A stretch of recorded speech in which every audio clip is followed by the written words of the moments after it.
Welcome back to the Intersint podcast. Do you know what's funnier than 24? 25. Episode 25. Classic SpongeBob. Oh, yeah. I knew that once 25 hit, I had to pull that one. I honestly forgot about that reference, so I wouldn't have used it if you didn't. In my head, I was just practicing, like, this is how I'm going to do it. And I did it right. Practice it over and over again. Pretty much. So I need to just get into this. I just finished Supernatural. Yay! And I'm pissed. You were not wrong on this at all. I'm angry. I know exactly why. It is... Why do people have to think that if they're going to make a show that they need to just keep making episodes? Like we already talked about, the show had about 5 finales that you could have used. And then finally they have one. It's like, oh boy, we wrapped everything up. Everything is done. This is the finale. Yep. But now we have one more. It's like, why? Why? Yeah. I mean, when I first saw that season 15 was going to have 20 episodes, I was like, okay, wait. First of all, it's shorter than all the other seasons because every other season has been averaging 23 to 24 episodes. Right. Okay, fine. They're going to end it earlier than anticipated. 19 rolled in. This is like when I was first watching it. 19 rolled in. It seemed like the perfect ending. And so I'm like, okay, what more is there to the story? Yeah. The week after I saw how it ended, immediately I was just like, what the fuck is all this? I cannot, and even the way they end episode 19 is set up with a montage. So it's like, oh, this is the finale. Like we saw all the moments of everything leading up until this point. And now here's the finale. We're done. We didn't need that bullshit of a final episode. Yeah, we didn't need the bullshit of 20. No, we really didn't. And this is not even like to spoil anything. If you're ever planning on watching Supernatural, when you get to the final season, just stop at 19. You're really not missing anything by watching that final episode. No, not really, no. Like, I honestly could have stopped at 19 and I would have been happy. I never would have had to care about, what happened next. I mean, I get they had to, put a final ending to the characters. They didn't. In a sense of, this is what became of them. Because the whole time, it was just this is how these characters' storylines are supposed to end. But then it's you had, different ways of it ending throughout the show. Yeah, I don't agree with it. But having that final version of how they ended it just was, I hated it. It was a pointless thing to say, honestly, it was just the thing of, oh, we're going to make the audience sad. That was literally the whole point of that final episode. Oh, yeah. I mean, I cried the first time I saw it. And that's really all they were trying to pull off was, we're just going to make everyone sad. And then, oh, here's the happy ending at the very, very end. None of it moved the story anywhere. Right. The story was done. This was just a bonus thing that didn't matter. Nothing in this episode mattered. Exactly. And if they wanted to have those characters come full circle with their storyline, their arc or whatever, I know throughout the show they left a lot of stuff hanging, loose ends with a lot of stuff. So having these two main characters' storylines come full circle and be a complete thing, it's you couldn't have sat down and come up with a better ending than what we saw. They did have a better ending. It was 19. 19. That was the better ending.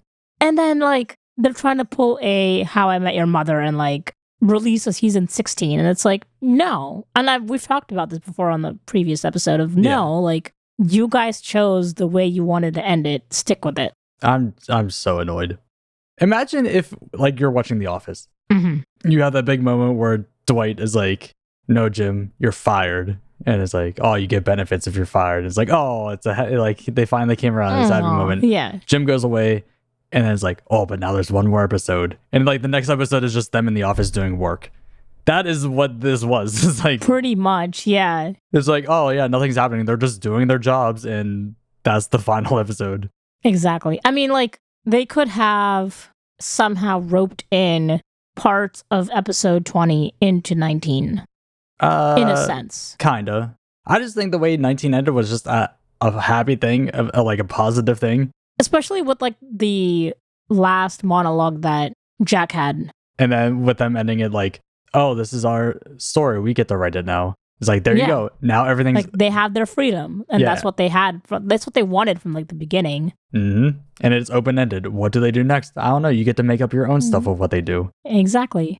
And no, we get this bullshit of 20. And same goes with, we've talked about it before with New Girl. If you ever plan on watching New Girl, stop one episode before the finale. Exactly. Because that is the true ending. And then they decide to make one more episode for some reason. I was going to ask you, like, why? Why from a writing perspective? Yeah. I'm baffled. I don't know. I honestly couldn't tell you. Because you've had experience with like writing short films and like doing stuff in that industry, I guess. Yeah. Small scale, but same concept. And that's why I'm so harsh on endings. Because for me being a writer, I honestly never start a script until I know the ending. Right. So if I have ideas, I will never start the idea until I at least have a solid ending. Here's how it's going to end. That ending could change as I write, but I have an ending and I know where I'm heading with that direction. Right. And with this, same goes with Breaking Bad. With Breaking Bad, I feel like that was a flawless show. Yeah, it was. It was maybe one episode where I'm like, you didn't need that one. But for the rest of the show... The entire show was really good. It was very well written. Yes. And just... Same with Better Call Saul. Well, yeah. It's... Because same writers, right? Yeah, you go from that to El Camino. So it's like, oh, well, we didn't finish up the entire story. Let's do a movie. Yeah. So then they make a movie to finish up the storyline. And then it's like, well, let's start with like how it all started. And then they ended. Like they did all the pieces they needed to complete. All really well done. Right. Even the Better Call Saul, I have my nitpicks with that show too. There are some parts where I'm just like, this is kind of like a lull in the show. Yeah. This is a filler. It's not really needed. But overall, it is well written. Yes. If you take just if you take just Breaking Bad and El Camino, it's a flawless show. Exactly. Yeah. Better Call Saul comes in and is like, that's still good. You're doing a lot of it, but there's more flaws in that than the rest of it. Yeah. And then going off, because we're talking about Supernatural, they did make a prequel series called The Winchesters. That's more of the parents. Oh, really? How they started. Yeah. But they canceled it, I think, after 2 seasons because of the viewership. Like, they didn't hit their numbers. And that's at that point, you're just doing it because, A, there's no more story to tell for those 2 characters. Yep. Because we visited it all during the show. And for those of you who have watched the show, you know what I'm talking about. Yeah, exactly, yeah. But it's like, you're only doing this because your initial show was such a success. Mm-hmm. The same goes with Game of Thrones. What's up with that? That ended, and now they're like, oh, let's do House of the Dragons, which is a prequel to... Like, it's a very, very early prequel to show how things were set up prior to when we get to the timeline of Game of Thrones. And they're having the same problem where just people aren't watching it because it's like, yeah, we don't care about this anymore. You told us the story and you failed. I don't want to watch the beginning. So it's so infuriating. And why anyone would do that, I honestly don't know, because the writing in the show has been good. I'm angry. Are you gonna pull a me and go to work angry tomorrow? It's just annoying. And like, you ask like, why would they do that? And I really don't know how to answer that, because they're competent writers. So what meeting did you have where it's like, all right, guys, we're going to do this, and then let's just do one more where this happens? And who says, oh yeah, that's a great idea? That's where I'm confused at. I remember watching interviews back when the day after it aired, and like, even the main characters were like, yeah, we didn't really agree with this ending, but we had to go through with it. Well, yeah, they have pretty much no say. Yeah. And it's kind of like, for a show that had only ran as long as it did because of the fans, you'd think like, hey, maybe we should like actually sit down and think about what we're doing here. Instead of just like, I feel like it was just like the first idea came to mind and it was just like, okay, yeah, let's do that one. It's like, oh, but we need to hit one more episode. Their quota. And I feel like if that was the case, if they had to hit that quota of 20 episodes, take 19, move it to 20, and then have a filler episode somewhere in there. 20 could have been a filler episode without the second half. Yes. Well, yeah. The middle part of 20 could have been a filler episode. Yes, that you with had them doing like a hunt. Yeah. Just a normal day. And then you're good. You're done. That's all you needed to do. I'm bitter. I'm bitter. I'm just now like, because back when I first watched it, I was just like, I spent 10 years of my life for it to all come to an end like this. Yep. What do I do with my life now? Because this is like, I've been a person where I'm just like, I don't watch shows on a weekly basis. I'm one of those people who are like, oh, it's on Netflix. I'm going to wait till like everything is on Netflix and then start watching it. Right. But this is a show where it's like before Netflix, before all that. And they recently moved to Netflix on like season 12, I think. So every week I would tune in to like, okay, I have to make time for this. I don't care what I'm doing. I need to know what happens. Exactly. So you're in that group, and I completely get why you were more upset about it, wasting all that time. And I could get why people with Game of Thrones were mad when they watched it. With both of those, like Supernatural and Game of Thrones, I watched all the way through because it was already done at that point. Well, how much longer until cable's gone? I feel like it should be gone already. You can already see how people are so fed up with like Netflix is raising prices. Hulu's doing the same. And then a lot of like new entries like HBO Max and like Peacock and like stuff like that. And it's kind of like we're just basically paying for cable now. Oh, it's just back to cable again, or you just pick and choose of which one you actually want to watch. Yeah. It's just crazy to me how they still offer cable packages. Is like, who's paying $150 a month to watch nothing on TV? Yeah. You mean I gotta be home at a certain time to watch this show? Because I can't just stream it whenever I feel like it? Record it on my TiVo. Because I'm not going to be home. You know, with TiVo, I was really big into wrestling back in the day. You did tell me about that, yes. There was a female wrestler called Chyna. Okay. I remember specifically there's a commercial on with her and two other guys. And the whole thing was, I forget what they were advertising for, but it's like, oh, do you want to like win a date with a Chyna? Just call the number below. And the number flashed on the screen for a second. And they're like, yeah, just call that number and you can win a date. And then like shortly, not a little bit after that is when TiVo came out and was invented. I'm like, we need that for that commercial. So I like pause it at that moment to see what the number actually was. Yeah. Technology just wasn't there in time. It lagged when we needed it most. Did you ever have to deal with using VCR tape to record a show? Yes. I've done that with movies, like DVDs that I've rented from the library before. A lot of DVDs had the anti-record layer on it. Oh, okay. So I don't know if you've ever done that of recording a DVD on a VCR. No. So back in the day, you were able to do that. And I think around 2004 or 2005, they added this layer on the DVD where you can't record it and it'll just go from color to black and white to a blank screen to black and white to color again. Weird. Because it's like, oh, we're going to ruin this for you so you can't actually enjoy it. Right. But I used to record stuff like I've rented from the library or like Blockbuster or whatever and recorded it on my VCR to have it. I mean, that right there is exactly why piracy starts.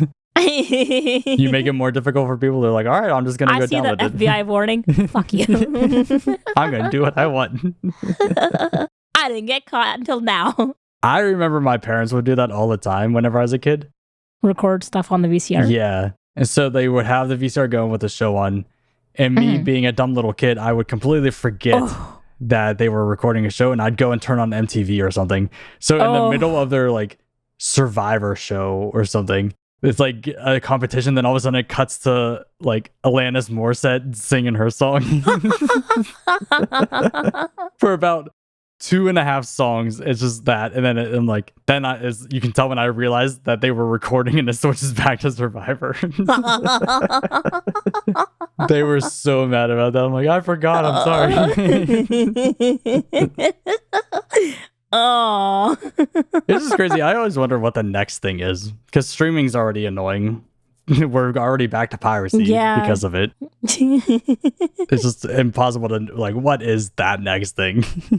I guess in a sense, we'll see everything come back full circle.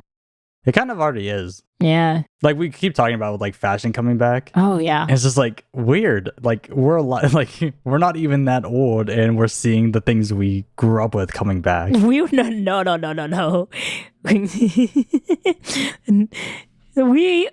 were seeing the stuff that we grew up with. We're also seeing the stuff that we were bullied for.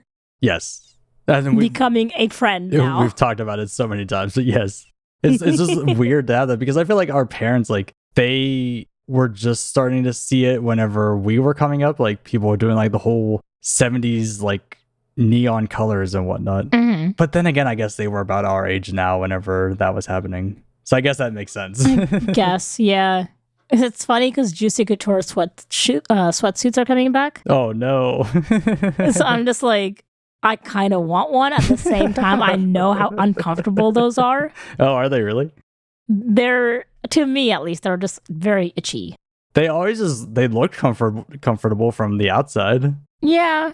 I guess you had to have, like, at the time, it was just, you never really cared about comfortability. That is true. It was just like, oh, this is in fashion. I don't care how much I'm hurting right now or how much I'm uncomfortable right now. I'm going to wear this. That's kind of like with the whole skinny jean thing, where it's the low-rise skinny jean too. Yeah, like the guys wearing the skinniest things possible, and so it's like, I can barely move.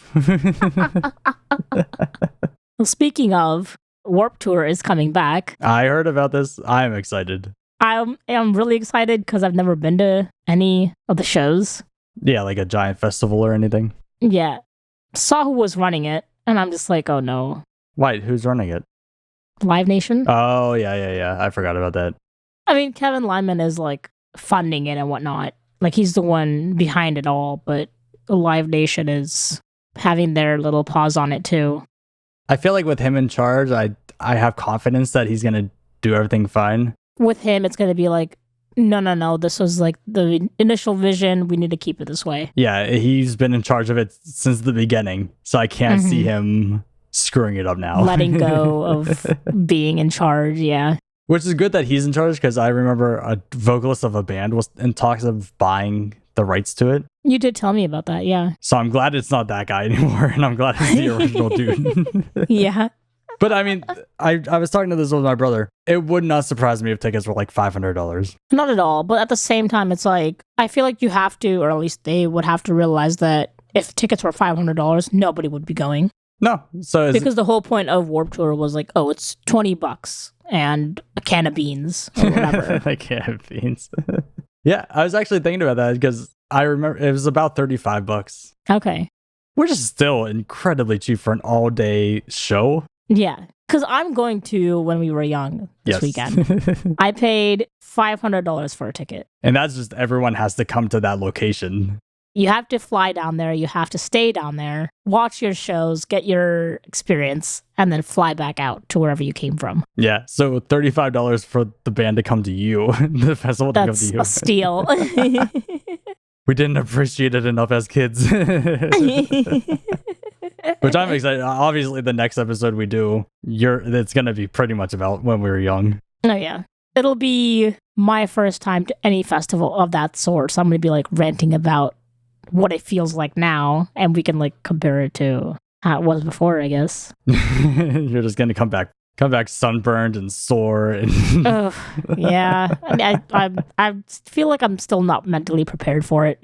I don't think so either, but hopefully tips I can give you before you get there are going to be enough to get you through the day. I would hope so, yeah. The one thing that annoys me the most is I was in a band for most of my life. Right.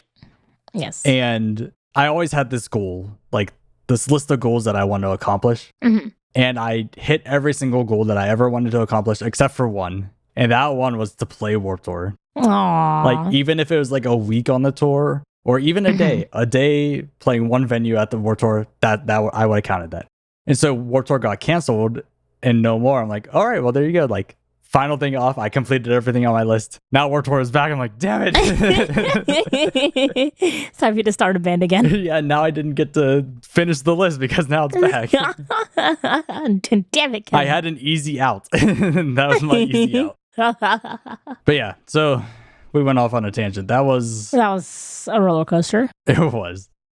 So in a more uplifting, or not even uplifting, a more funny side of the world, a woman tried to steal turtles. Like from a pet store? No, just from a lake. She okay. How do you do that? So she went across a Vermont lake from Canada by a kayak. You can do that? I guess so. Apparently she was able to do it. I mean, I figure because it's like on the Atlantic side, so waters are either freezing or there's a shit ton of waves. I honestly don't know in that area. But apparently they were caught and they found 29 box turtles in a duffel bag. Aren't those things rare? Oh, are they? I don't know. Or are they protected? I don't know. Oh, so it's a popular pet to have. So it's a common turtle to have. But Asian box turtles are in serious danger of extinction. Okay, well these weren't Asian ones. They were just regular normal American Eastern ones. Box turtles, yeah. So the whole thing was like she took these and they were gonna sell them on the Chinese black market, which pulls everything back together of everything we've ever talked about. How the fuck do you find the black market? Because apparently this lady can. Like I truly do not understand how these people do figure out this shit. The black market. I mean, I feel like to a certain extent, you just have to have connections to wherever you want to ship it out to. I guess, but how do you even establish those connections? It blows my mind. And so, like, first of all, she was planning on sending it to the Chinese black market. Mm-hmm. So how are you getting it from Canada to then China without anyone raising detection of that? Yeah. Because I can get from Vermont to Canada. You have a small lake, which obviously you failed at that. But But I mean, it's like, obviously you should know how strict the US-Canada border is. Well, but that raises your question of how do you even get to the US from Canada via kayak with no one noticing? You can't. Because there's only... I saw, it's very funny because I saw a YouTube short on like how there's only, I think, 14 checkpoints for the US-Canada border. Everything else is marked by a thick deforested line. Yeah. And so it's kind of like either you cross that line or you go through the checkpoint. Yeah. But you can't cross that line. You can. Well, not like legally. No, not legally. I saw this thing about there's a guy who sold pills in Canada and he lived in Montana or something. He was always saying like, oh yeah, it's always fine getting up into Canada up until you get to that line. Yeah. And he's like, crossing that line is the most heart-racing sprint of your life to get to the other side. And to hope that when you reach the woods on the other side that they didn't see you. That reminds me of that one episode in Shameless. Yes, yeah. Trying to do the same exact thing. Exactly. Yeah, I don't understand where you even got the turtles from in the first place. How you thought. Yeah. Because even reading through this, they saw them paddling away. It was her and her husband paddling away from Canada. Wait, who saw them? The Canadian law enforcement? Yeah. Oh. So it's just like, yeah, so you have like two people rowing over towards you guys. You're gonna have to catch them. Yeah, so you just like the US just waiting at the coast, like looking at the other watches, like, they should be showing up here soon. Welcome. Then like those people like get close to the shore and see like police and like, back it up, go, reverse in the paddle. Reverse. Then just playing ping pong between the two coasts. Like, you can't catch us. But it's like, why go through all that trouble here? What do you mean? I feel like if you're going to do something like that, go somewhere else and do it. In Canada or where? No, like why do it between US and Canada where you know, or at least should know, that you are more likely to get caught? It's just the sheer stupidity. Well, criminals are never smart. True. Well, most criminals are never smart. You do have the smart criminals where they keep it going for so long. Yeah. But eventually they get caught. Well, I guess. Well, yeah. See, they got caught. It's I feel like the smart ones are the ones we never know about. Exactly. Someone doing something that we just have no clue about, and they're just gonna keep it quiet until they did the day they die. Just take all the secrets to their grave. That's the one thing that really confuses me is when you see these videos going up on YouTube or TikTok or any short form media thing where it's like, oh, guys, guess what I just found out? If you do this and this and this, you can save or you can get it 100% free because there's a bug in the thing and you get it discounted. Mm-hmm. Why are you telling everyone about this? Keep that secret to yourself and just keep getting free shit and you never have to expose it. Exactly. Because then the second you expose it, you're risking it going back to the company and then they're going to be like, oh, we have to shut this shit down. Yeah. And they then patch it and they fix it and then everything's good. Mm-hmm.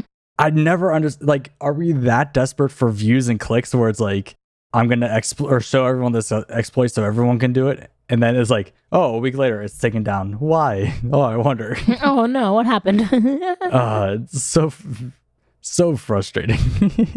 Like, if I ever found an exploit on anything and it was, like, paying out well, or I was getting something for free, I would, like, tell you. And I'd make sure that we keep it between ourselves and never mention it. You better just tell me. There's no way I'm jumping onto a podcast and be like, hey, guys, go do this. Exactly, yeah, no. Or if you want to do that, have it be in a way where it's not released in a way short form media does it. What do you mean? In my head, it's more like, oh, you could put it in a Google link where only a certain few have access to it. Including Google, who can watch it and then report it. Oh, that is true. See, you got to keep it offline. You got to not say anything. Write it down and pass it around. There you go. Like you're passing a note in high school. Exactly. Speaking of, you know that whole Chase Bank money glitch thing that people were doing? We covered it. We did talk about that, yes. There's a guy in Australia who did something similar. And it kind of ties into what we're talking about now, where he realized, like, he was at a bar and he was drunk. Mm-hmm. And he goes to the ATM and he, like, took money out or something. And it wasn't until the next day he wakes up and he realizes that amount was never taken out of his bank. And he's like, weird. It turns out he ended up taking about a few $1 million from the ATM over the span of years because he found a glitch in the thing where between certain hours is like during a system reboot or something. Oh. And so if he took money out, it messed with the code and never registered that he was taking money out of his bank. Interesting. So then he ended up turning himself in because he was so paranoid because he was like anytime he heard sirens, he was paranoid it was coming for him and he thought people were watching him and knew what he was doing. So what is that, like neutral evil? Yeah, pretty much. I'm saying you just take that money and move to another country and then live for the rest of your life. Honestly, yeah. I think our moral compass is a little bit broken when it comes to that. I can say, though, like, I haven't really given it much thought until after meeting you. How broken yours was? Yeah. What does that say about me? Yours was way past the point of broken.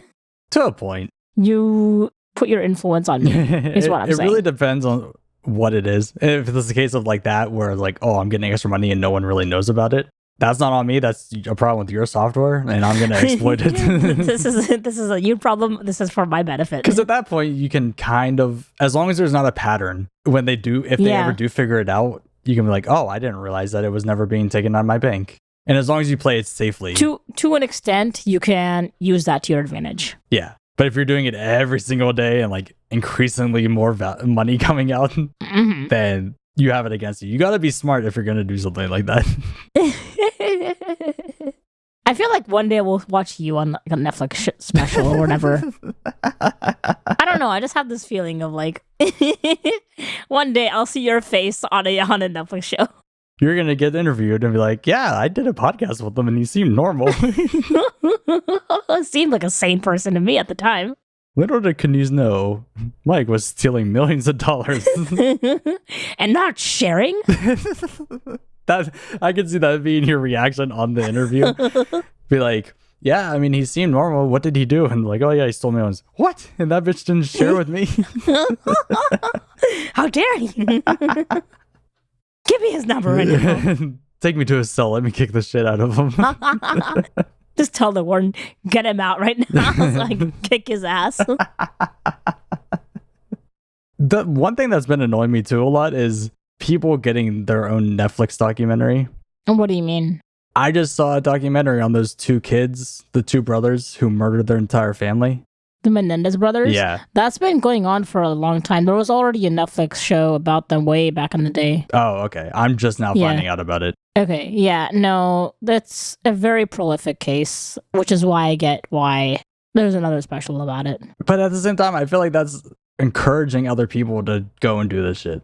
Yeah, I mean, you've heard of the whole Gypsy Rose thing too. Why? What? And how famous she got. Oh, yeah. Which explains why things just keep happening, because we keep memorializing these people and giving them all the attention in the world. That, but then it's also like people who also go through the same thing, finding that one piece of information relatable and then thinking they could do the same thing. Yep. And that's their ticket to freedom. Like, I feel like a lot of people don't think about like, oh, this is my Netflix show. They're thinking, this is what I could do to get out. If Netflix chooses to go after it, that becomes an issue then. Yeah, I don't get why we're monetizing that stuff though. Yeah, especially with how, and we've talked about this before, of how easily information blows up online. Oh yeah. Especially like when it comes to like the fake information and whatnot, and how. Mm-hmm. Anyways, without going down this road of like the sadness, and let's pull ourselves out of this rabbit hole. So I thought about this. If you could be reincarnated as any animal, what would it be? Reincarnated as any animal?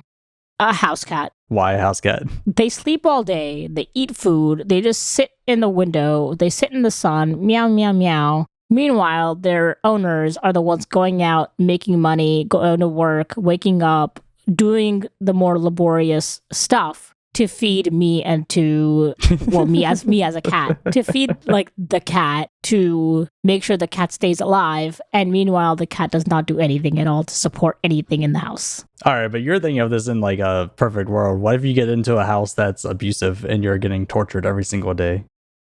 Then I run away. Oh yeah, because cats can just pick up and leave whenever they want. Exactly.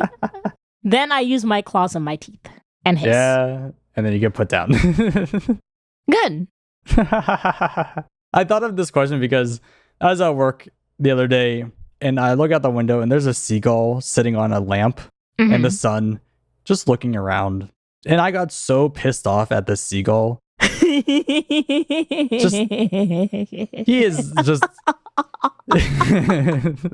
all I'm picturing is you at your desk looking out the window with an angry face on. I was furious. Just like, I even told my boss, I'm like, fuck this seagull. And he's like, what do you mean? I was like, he gets to sit here all day. He's enjoying the sun. He has no problems right now. He's just up there being a bird. How do you know he doesn't have problems? That's probably why what if he's his sitting up on single the light girlfriend post. left him? And that's why he's looking around. He's sulking up on the light post. That's what he's doing right now. Either that or he's like, oh, okay, I'm free now. Where's the next female seagull I could like get with? Where's my rebound? Like, have you ever thought about that? I mean, obviously with the cat, but just any other animal too. Like, you just see a caterpillar on the leaf eating its leaf, and you're like, you lucky bitch. Like, you're just this is your life. You just get to eat all day and hope that you don't get picked off by a bird. That's about it. And even that you don't even know that the bird exists. You're just enjoying your life, living your little caterpillar life. I do that all the time. It's like, especially with like crows and whatnot, just hopping around doing their thing. I'm like, your life is so simple right now. And especially my dog too, when he comes up to me, he's like crying to me like, oh, I want to go outside or do this, blah blah blah. I'm like, dude, you have it so nice right now. And just you get to play and just have fun, and you don't have to worry about bills or paying anything. That's with my cats too. I think it was this morning. One of my cats was just laying on her back and just wanting pets and just meowing, and I'm like, I need to go to work. I hate you. Once I leave, you're gonna go back to sleep. Oh yeah. His whole day is sleep, wake up, walk around, and then sleep some more. Yeah. Ugh. But for me, I think I would love to be just any of those animals that kind of just do nothing. A seagull. Kind of. Well, no, but with seagulls, you got to like fight with crows, and crows will chase True. you and stuff. How about an animal who doesn't have a natural predator? That's what I was thinking.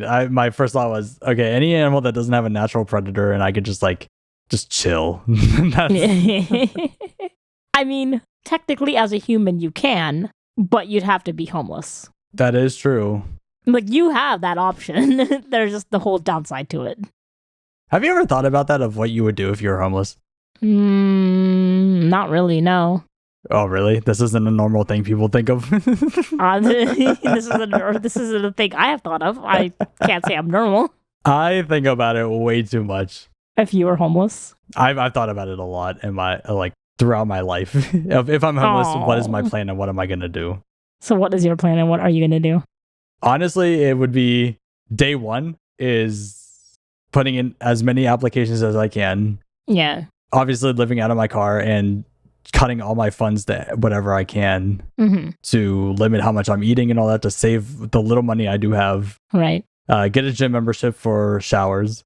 How, though, when you don't have money coming in? Well, yeah, you would. The little bit of money I do have, Oh, in savings or whatever. Yeah. Okay. Or some other...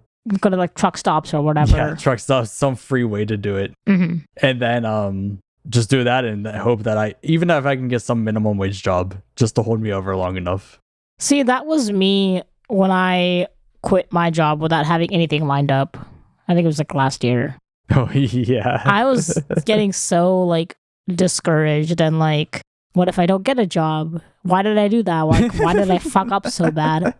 To the point where I was just let me just go back to a Burger King or a Starbucks or whatever, just so I have money coming in. But then in my head, I'm but that's so beneath me. Oh. I have built, at least in my head, a standard of where I need to be and what I've done, with a college degree and whatnot, that it's just that's just not me. For me, I wouldn't care.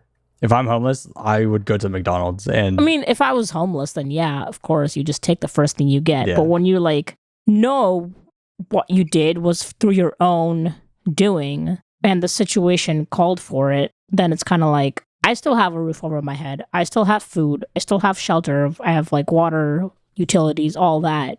So having all that, that's just all beneath me. And I know I could do better. I get that. But like you said, if it was homelessness, then it's yeah, just take what you can get. Save what you can, live out of your car, and then move up. Exactly. Yeah. But that's why I think of stuff like that. Just in case anything ever goes south for any reason. I at least have somewhat of a plan. And you have me. Yeah. Well, I mean, the situation of not having anyone. Okay. For some reason, to depend I on. don't talk to anymore or something, and the worst case scenario, no one and have no job. Oh, yeah. You go that dark. Yeah. Hey, you gotta be ready mentally for that. I guess, sure. But also going back to what animal I would be. I had to look up real quick of what the name was because I remember this specifically, but this is what I want to be. Okay. Oh, what the fuck is that called? It's a... A quokka. Yeah. You want to be... Oh, they're so adorable. It's like a little mini bear. Every single picture you look up of these things, they're just all happy and Do you cheerful. know how violent they are? Are they violent? I think they're violent. And the whole smiley face is just a front. I thought it was the opposite of they don't have any natural predators. So whenever a human goes to the island, they're all just hey, what's up? I don't know what you are. And they come up to you and they are curious about you. I think maybe. I may be mistaking it for something else. But look at this one. Oh, look how happy he is with his leaf. Enjoying little leaf. And like you said with humans, this one too. He's just happy to have his little stick, and he's look, human, I have a stick. I will want to go to an island and play with a quokka.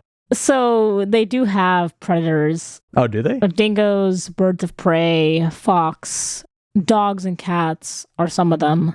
Oh. See, I always thought they were just carefree. They get to live their happy little life with their leaves and sticks. I mean, in zoos, yes. But in the wild, it's kind of you have birds, at least, that can just pick you up off the ground. Well, still, I want to be that quokka. Like, this is top tier on top with like a capybara and a red panda. I would love to have a like just be around a quokka and just be like, hey, and like pet one. And we should go. I don't even know where you'd go to do that. Australia. Like, I know there's a capybara farm or something. I think there's one around near here. I think I've heard of that. It might be in Oregon, which I would love to do that too. Just like hang out with capybaras all day. We should do that for the podcast. A live podcast with the capybara. Yes. Give it its own microphone. Hook up one of the headsets with like the mic in front of its mouth that it walks around with. Just have it making noise every now and then. Just snorting as it's walking. But yeah, I think that should pretty much wrap it up. We should. It is getting late too, and we have work in the morning. Oh yeah, this is a late episode. We're recording this on a Sunday night before we have to go to work. Because that's what responsible decisions are. But yeah, if you like that episode, no, if you like this episode, not that episode. If you like the episode this week, there'll be a day where you get it right. Be sure to rate, comment, and subscribe. Go follow all of our socials over at Intersint Pod, and we will see you next week. Bye.